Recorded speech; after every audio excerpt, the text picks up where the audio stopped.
नमस्कार. मी अभिमन्यू पाखर सांगवे KYC न्यूजमध्ये आपलं स्वागत करतो. आज आपण निलंगा येथील बसस्थानकासमोरील सिमेंट कॉन्क्रीटचे काम उखडले असल्यामुळे बसस्थानक बंद ठेवण्यात आले आहे व प्रवाशाची तारांबळ उडाली आहे.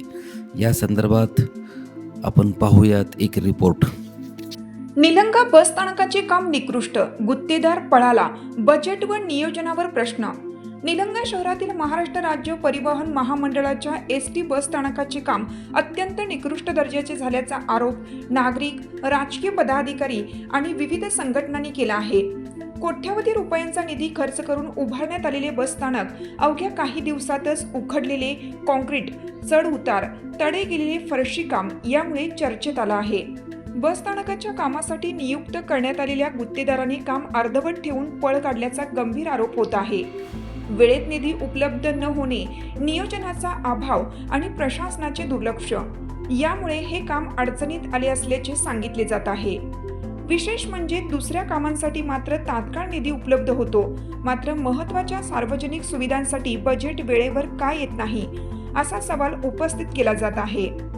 भविष्यात निलंगा शहराची लोकसंख्या आणि प्रवाशांची संख्या वाढणार असताना सद्यस्थितीत उभारण्यात आलेले बसस्थानक जागेअभावी अपुरे ठरण्याची शक्यता वर्तवली जात आहे. दीर्घकालीन विचार न करता केवळ कागदोपत्री नियोजन करण्यात आल्याचा आरोप नागरिकांकडून होत आहे. दरम्यान बसस्थानकाच्या समोर करण्यात आलेल्या काँक्रिटीकरणाच्या कामामुळे काही काळ बसस्थानक बंद ठेवावे लागले.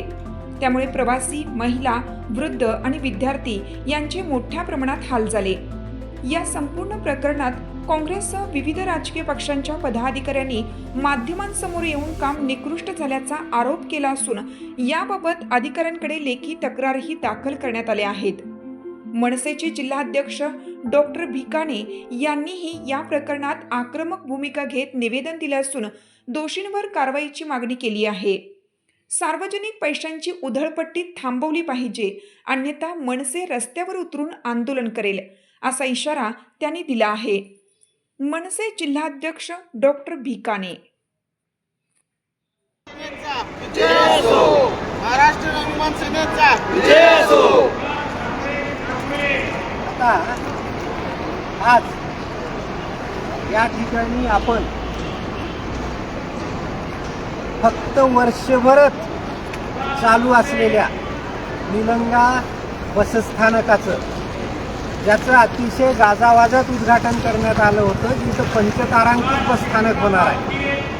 गणेश, आता माझ्यावर नको, इथं पहिले गिट्टी दाखवा. आता आपण जरा बघू पंचतारांकित बसस्थानक कसं आहे. 10 महिने झाले, फक्त 10 महिने झाले. ह्या 10 महिन्यामध्ये चक्क इथला प्लॅटफॉर्म उखडून गेलाय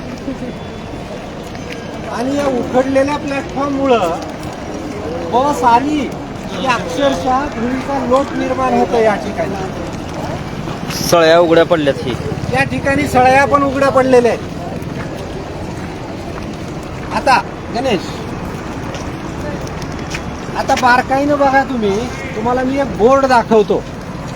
बसस्थानक चालू होऊन फक्त 10 महिने झालेत बरं का. आणि या 10 महिन्यामध्ये इथल्या प्रशासनाला हा बोर्ड लावावा लागलेला आहे. गणेश, ते बोर्ड दाखवा.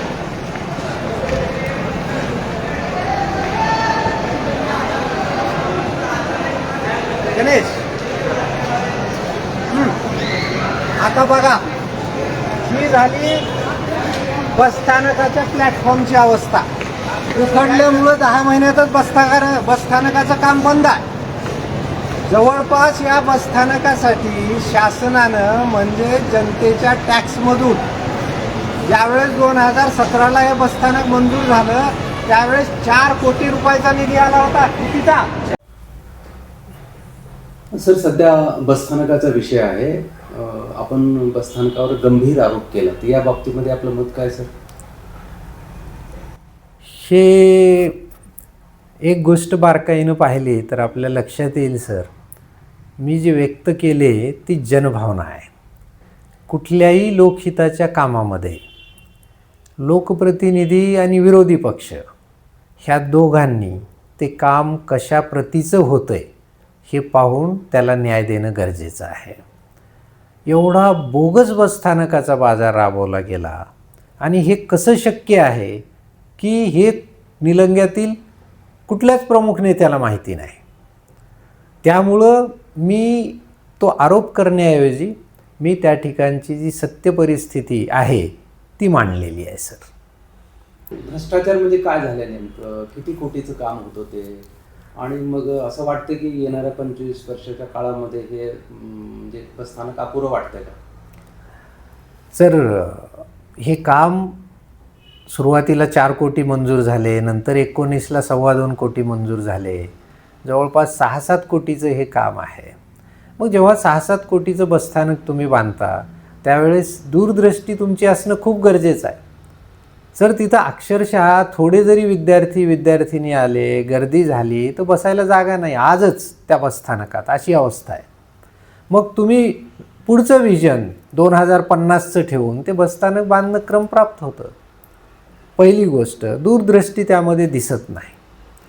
त्यानंतरचा मुद्दा, सर साधी गोष्ट आहे हो, रस्त्याकडं बघून आपला गावातला खेड्यातला खेडूत माणूसही रस्त्याकडं पाठमोरा संडासला बसत नाही सर कुठं बसला तर, आणि चक्क रस्त्याकडं पाठमोरं करून हे बसस्थानक बांधण्यात आलं आहे. हा जावई शोध कोण लावला त्याची बुद्धी एखाद्या मोठ्या संशोधकाकडून तपासली पाहिजे सर, की सरळ बसस्थानक बसमध्ये बसलेल्या लोकांना बस आलेल्या गेलेल्या पाहण्यासाठी रस्त्याकडं पाहायची गरज आहे सर. जागा असताना हे बसस्थानक विरुद्ध दिशेला तोंड करून केलं गेलं. मला बसस्थानकाचा विषय उचलायचा असता तर मी नगरपालिकेच्या निवडणुकीत उचलला असता, परंतु हा निलंग्यातील जनतेचा विषय आहे, राजकारणाचा विषय नाही. एखादं बोगस काम, ज्या ठिकाणी सळ्या उघड्या पडल्यात, प्लॅटफॉर्म उघडा पडला आहे, गिट्टी उघडी पडली, धुळीचे लोड बस त्या ठिकाणी फिरतात तेव्हा निर्माण होऊ लागलेत, आणि त्याला कंटाळून बस प्रशासनानं जुनं बसस्टँड चालू केलं निव्वळ 10 महिन्यामध्ये. करण्याची हिंमत त्या गुत्तेदाराची कोणाच्या जीवावर होऊ लागली. सर खरंच सांगतो मी तुम्हाला, निलंग्याचं भवितव्य मला अंधारात दिसू लागलं आहे. निलंग्याच्या बघा, 1,00,000 लाख मतं पडली जवळपास आमदार संभाजी पाटील साहेबांना.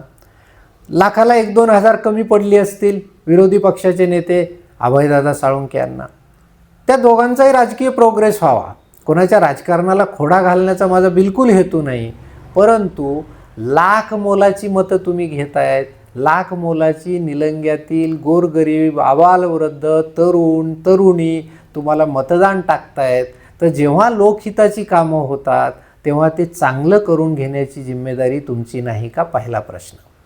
आणि जर ती कामं चांगली होत नाहीत, गुत्तेदार पळून चालला आहे, तर तो गुत्तेदार तुम्हाला भिवून पळून चालला आहे का, त्या कामाच्या भीतीनं पळून चालला आहे, याचा पण तुम्ही शोध घेतला पाहिजे. प्रॉपर जनतेसाठी करून घेतलं पाहिजे, दूरदृष्टीनं करून घेतलं पाहिजे, कारण गोरगरिबांच्या भविष्याचा तो प्रश्न असतो सर. तर हा विषय उचलण्यामागचा माझा हेतू आहे सर, की हे काम अतिशय प्रॉपर झालं कडं दिलं आहे. आता तरी किमान लोकप्रतिनिधींनी, विरोधी पक्षनेत्यांनी, ज्यांना जनता लाखोचं मतदान करते, त्यांनी उभा राहून ते काम चांगलं करून घ्यावं. आणि ते जर चांगल्या प्रतीचं आता परत झालं नाही तर मात्र महाराष्ट्र नवनिर्माण सेनेतर्फे आम्हाला गुत्तेदार, अधिकारी आणि ह्या सर्व सिस्टीमचा आम्हाला समाचार मनसे स्टाईलनं घ्यावा लागेल.